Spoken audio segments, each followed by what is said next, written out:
This presentation is provided for general educational and informational purposes only. Green hydrogen regulations, incentives, certification systems, emissions thresholds, and market access requirements can change as governments publish new legislation, guidance, tax rules, and technical standards. Requirements also differ by jurisdiction, project structure, electricity source, product, customer, and destination market. Nothing in this presentation should be treated as legal, tax, technical, environmental, financial, or investment advice. Developers and investors should verify current requirements with the relevant authorities and consult qualified professional advisors before making decisions. The regulatory information presented here was reviewed as of July 28, 2026. Green hydrogen investment is no longer determined only by renewable resources, electrolyzer efficiency, or production cost. Regulation increasingly determines whether a project qualifies as green, receives public support, secures certification, reaches a target market, and attracts financing. Different jurisdictions are creating very different systems. Some emphasize tax credits, some focus on certification, while others coordinate land, infrastructure, and project allocation through centralized institutions. This video compares these approaches and asks a practical question: which regulatory frameworks currently offer the strongest conditions for green hydrogen investors and developers? The answer depends heavily on the specific project being developed. Green hydrogen is developing into a global market connecting resource-rich production regions with industrial demand centers and import markets. Countries with abundant solar and wind resources may produce hydrogen, ammonia, methanol, or synthetic fuels, while regions such as Europe and East Asia may become major buyers. However, this market is not governed by one common rulebook. Every region applies different definitions, electricity requirements, carbon thresholds, certification systems, and incentives. A project must therefore be designed not only around engineering and production costs, but also around the rules of the producing country, the intended customer, and the final destination market. Excellent renewable resources do not automatically create a bankable hydrogen project. Investors also need secure land rights, predictable permitting, recognized certification, infrastructure access, credible customers, transparent incentives, and confidence that the product will qualify in its intended market. A country may offer some of the world's lowest cost solar or wind electricity and still struggle to convert projects into construction if its regulatory pathway remains uncertain. Bankability sits at the intersection of resources, institutions, rules, contracts, infrastructure, and demand. Renewable potential creates the opportunity, but the regulatory and commercial framework determines whether that opportunity can become investable infrastructure. Before committing capital, developers and investors need clear answers. What legally qualifies as green hydrogen? Which electricity sources are eligible? Must the renewable generation be newly built? How is life cycle carbon intensity calculated? Who verifies production data? Which certificates are recognized? What grants, tax credits, or other incentives are available? Can the project supply domestic industry, export markets, or both? Will ammonia, methanol, and other derivatives qualify under the same system? And can the project maintain compliance throughout its operating life? These questions influence site selection, power sourcing, technology, engineering, contracts, financing strategy, and the final investment decision. There is no single internationally accepted legal definition of green hydrogen. Different jurisdictions use terms such as renewable hydrogen, clean hydrogen, low-carbon hydrogen, RFNBO hydrogen, and renewable hydrogen derivatives. These labels may sound similar, but they can represent very different technical and commercial requirements. One framework may focus mainly on the electricity source, another on life cycle emissions, and another on additionality, geographic correlation, or time matching. Hydrogen recognized as green in one jurisdiction may not qualify in another. Developers must therefore identify the precise legal category applying to their project, product, customer, incentive program, and intended destination market. Green hydrogen generally refers to hydrogen produced through electrolysis using renewable electricity. Clean hydrogen is often a broader category based mainly on life cycle greenhouse gas intensity, potentially allowing several production pathways if emissions remain below a specified threshold. Low-carbon hydrogen may include hydrogen produced from natural gas or other fossil sources, where emissions are reduced through carbon capture. These categories are not interchangeable.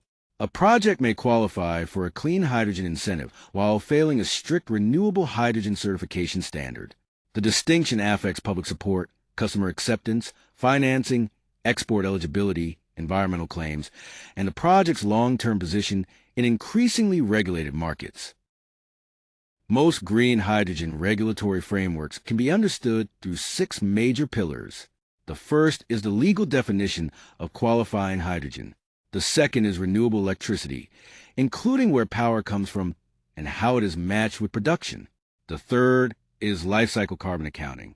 The fourth is certification and independent verification. The fifth is financial support, including grants, tax credits, auctions, or contracts for difference. The sixth is the treatment of hydrogen derivatives, such as ammonia, methanol, and synthetic fuels. Together, these pillars determine whether a project qualifies, receives support, proves compliance, and sells into domestic or international markets. Hydrogen projects must consider not only the rules of the producing country, but also the requirements of the intended buyer or destination market. A project located in Africa, Oman, Australia, or Chile may need to comply with European, American, Japanese, Korean, or other import requirements. This creates destination market risk. A facility may be fully permitted and technically successful in its home country, but still face commercial barriers if its electricity sourcing, carbon accounting, or certification is not accepted by the customer. Export strategy must therefore shape the project from the beginning. It cannot simply be added after the production facility has been designed. The European Union has developed one of the world's most detailed renewable hydrogen frameworks. It connects renewable electricity, sustainability, greenhouse gas accounting, certification, and market eligibility. Projects targeting European buyers can identify a comparatively clear qualification pathway, including the evidence and verification likely to be required. However, regulatory depth also creates complexity.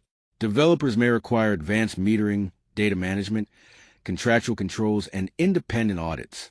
The EU framework's principal strength is credibility and market recognition. Its principal challenge is the technical and administrative burden placed on projects. Compliance must be incorporated into project design rather than treated as an afterthought. Regulation becomes valuable when it can be translated into an investable project structure. Developers must convert definitions, electricity rules, carbon thresholds, certification requirements, incentives, and derivative provisions into engineering decisions, contracts, operating procedures, and data systems. Power purchase agreements may require specific provisions. Metering systems may need to support detail matching. Supply chains may require traceability, while offtake agreements must allocate compliance risk between producer and buyer. Strong regulatory alignment can improve financing confidence and market access. However, compliance cannot be handled only through documentation after construction. It must be embedded in the project's technical, commercial, and operational architecture. EU qualification may require evidence of renewable electricity sourcing, additionality, temporal matching, geographic correlation, life cycle emissions performance, certification, and a complete audit trail. Developers may need to demonstrate when electricity was generated, where it originated, and how it relates to hydrogen production. They may also need certificates of origin, verified carbon calculations, independent audits, and continuous reporting.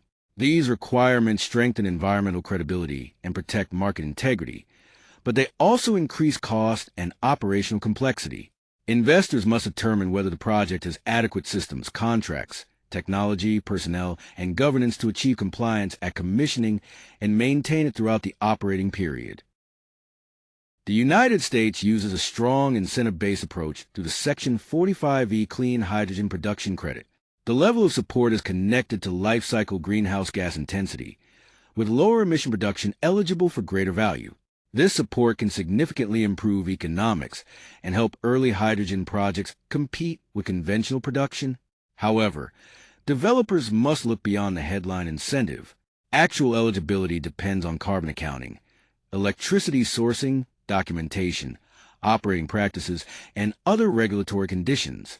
The U.S. framework demonstrates how powerful production incentives can stimulate investment, but also shows that an incentive only creates value when the project can satisfy its qualification requirements consistently and defensively. The United States and European Union represent two different regulatory strengths. The United States emphasizes production support through an emissions-based tax incentive. The European Union emphasizes renewable qualification, certification, traceability, and market access through its RFNBO system. One framework can improve the economics of producing hydrogen, while the other may determine whether the product is accepted in a major destination market.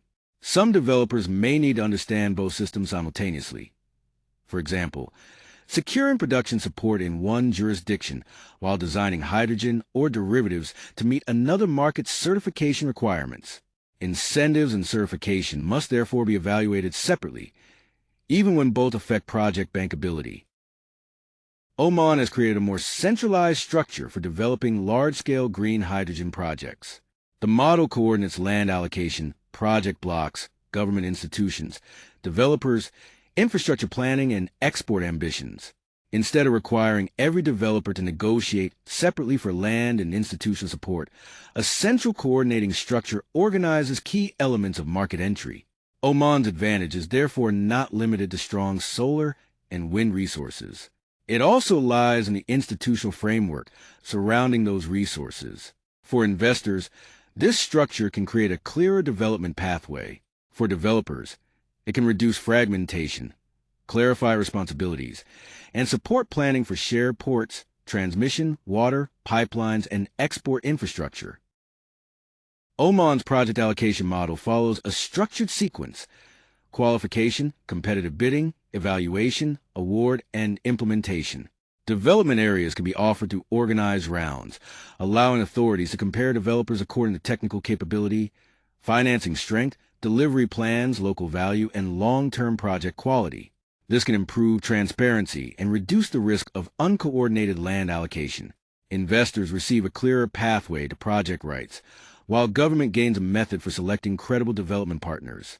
The long-term success of the model will depend on whether awarded projects secure financing, infrastructure, permits, customers, and reliable delivery rather than remaining only as announced development concepts. India is developing a framework combining a national green hydrogen standard, emissions methodology, verification, certification, and compliance. A credible certification system allows producers, buyers, financiers, and government agencies to distinguish qualifying green hydrogen from other production pathways. It can also support mandates, procurement programs, incentives, and industrial decarbonization targets by creating a consistent basis for recognizing eligible supply. The major test will be implementation: how emissions are calculated, which evidence is required, who performs verification, how certificates are tracked, and whether international markets recognize them. Greater clarity in these areas would strengthen investor confidence and help Indian projects scale beyond initial demonstration facilities. India's greatest regulatory advantage may be the size of its potential domestic hydrogen market. Fertilizer production, refining, steel, heavy transport, and shipping could become significant buyers of hydrogen or hydrogen derivatives. Strong local demand can reduce dependence on uncertain export markets and create a pathway from demonstration facilities to commercial-scale projects. Developers may begin with nearby industrial customers before expanding into export supply chains. For investors, credible offtake is as important as tax incentives, grants, or certification. A regulatory framework becomes much more valuable when connected to binding demand mechanisms, industrial mandates, procurement programs, and customers capable of signing dependable long-term contracts. Several additional markets are developing important hydrogen policies and regulatory systems. Australia is positioning itself as a large producer and exporter. Japan is building demand, import support, and international supply partnerships. Chile combines strong renewable resources with significant export ambitions. Morocco, Egypt, Namibia, and South Africa are developing project pipelines linked to industrial growth and international markets. These jurisdictions offer major opportunities, but their frameworks remain at different stages of maturity. Investors should examine not only national targets and announcements, but also permitting, infrastructure, certification, financing support, institutional capacity, local demand, project implementation, and the credibility of the organizations responsible for delivering the strategy. This slide introduces a possible future framework for comparing green hydrogen regulations. It is a concept only and is not currently an operating H2 hub capability. The proposed approach would assess legal clarity, renewable electricity requirements, carbon accounting, incentives, certification, market demand, hydrogen carriers, and implementation readiness using a consistent structure. Such a framework can help developers compare project locations, identify regulatory gaps, and determine where deeper due diligence is necessary.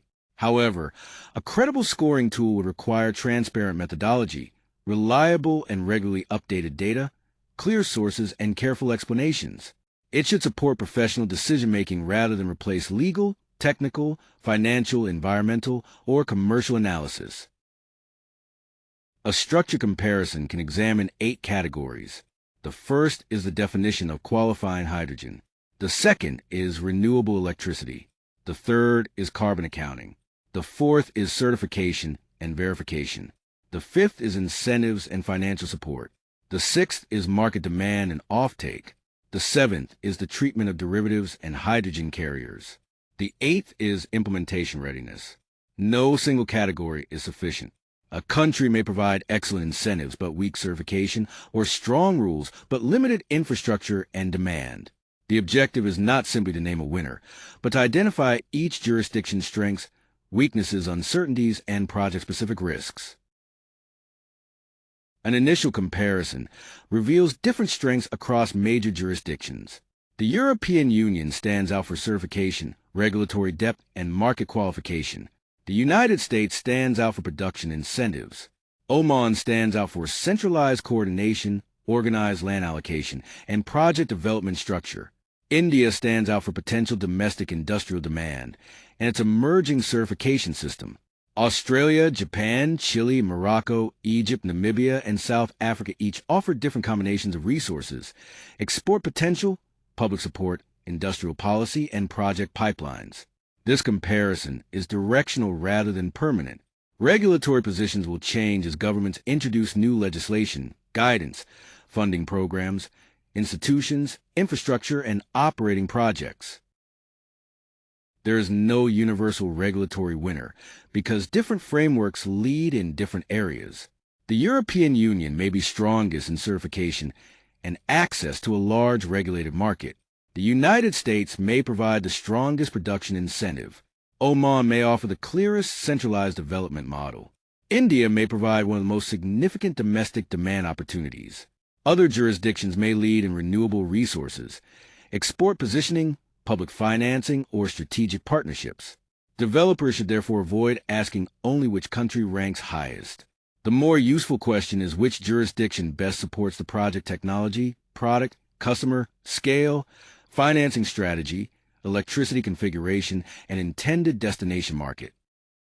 The most suitable framework depends on project type, power source, product, customer, target market, and scale.